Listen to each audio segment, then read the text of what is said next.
Let us solve another problem. A boat takes 7 hours to go from P to R through a midpoint Q, but it takes 8 hours to go from P to Q and then return from Q to P.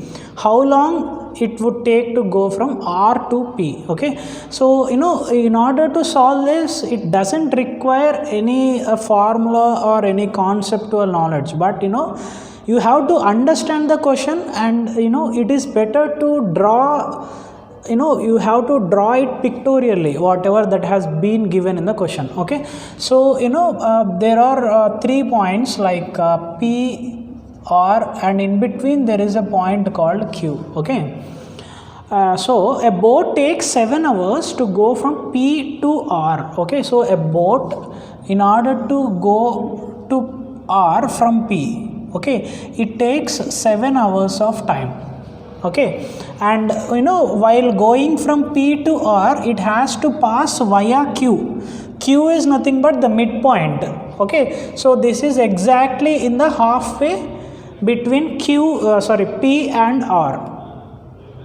But it takes 8 hours to go from P to Q and then return from Q to P. Okay, so in order to go from P to Q and also to come back from Q to P, it takes in total 8 hours of time.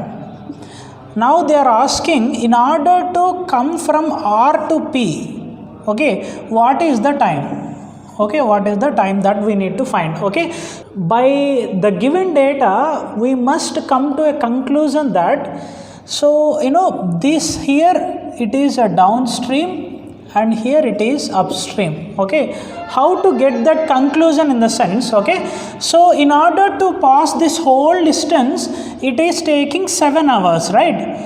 So but here while going and coming, okay, so here two directional movements are there, one will be upstream, one will be downstream. Okay, so as this is in exactly midway, as this is the midpoint, okay, so in order to suppose if this total takes 7 hours, this must take 3.5 hours and this also takes 3.5 hours of time. Okay, so from passing from P to Q, it takes 3.5 hours, and from Q to R it takes 3.5 hours. Okay, but here they have given 8 hours. Okay, whatever is in excess of 3.5 hours, that corresponds to what?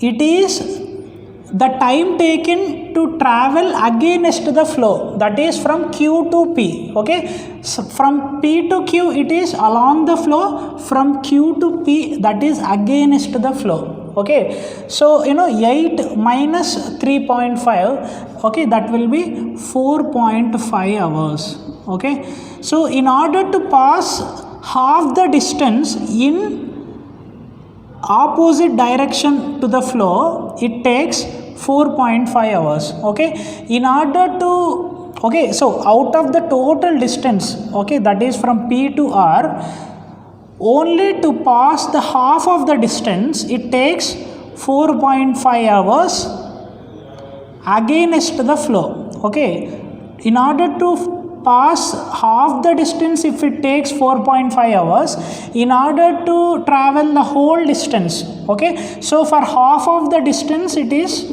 4.5 hours, right?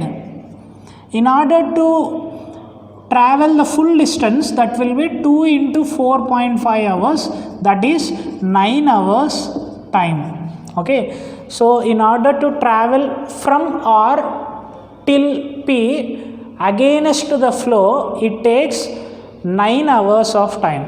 Okay, so this is how, okay, just you have to read and understand the question, and if you can draw pictorially whatever that has been given in the question, that will be better.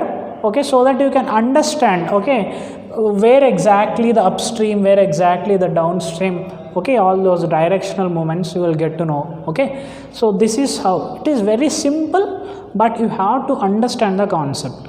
Okay, let us solve next problem.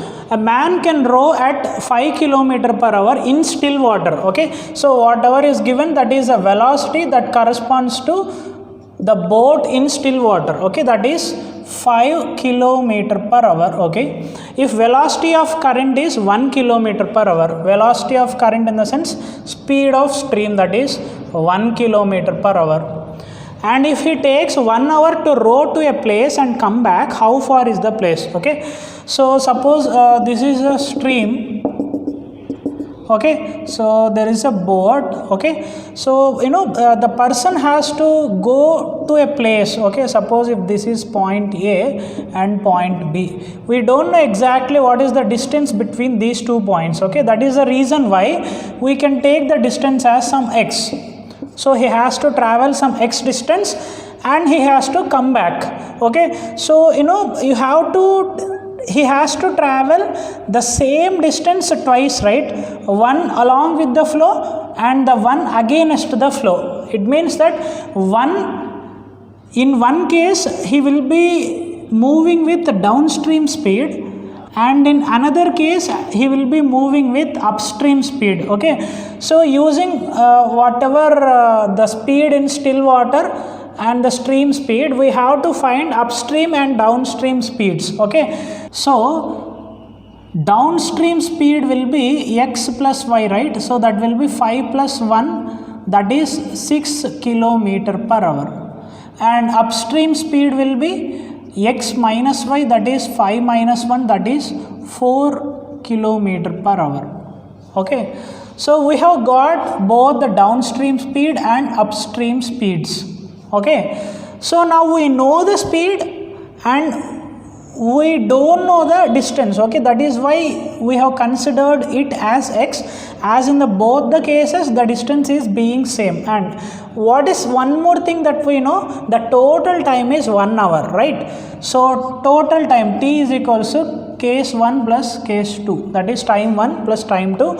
You have to write these times in terms of distance and velocities. Okay, suppose in one case it is downstream and in one case it is upstream. Okay, so time in terms of distance and velocity, t is equals to d by v, right? So d is here x by v. Okay, in one case it is upstream and in one case it is downstream. Okay, so in the first case let us take this as downstream, x by 6 plus x by upstream, that is 4. Okay, so that equals to 1, right?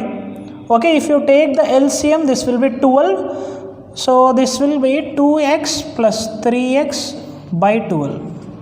This equals to 1, and 5x is equals to 12. From this x is equals to 12 by 5. Okay, and the distance is 2.4 kilometers.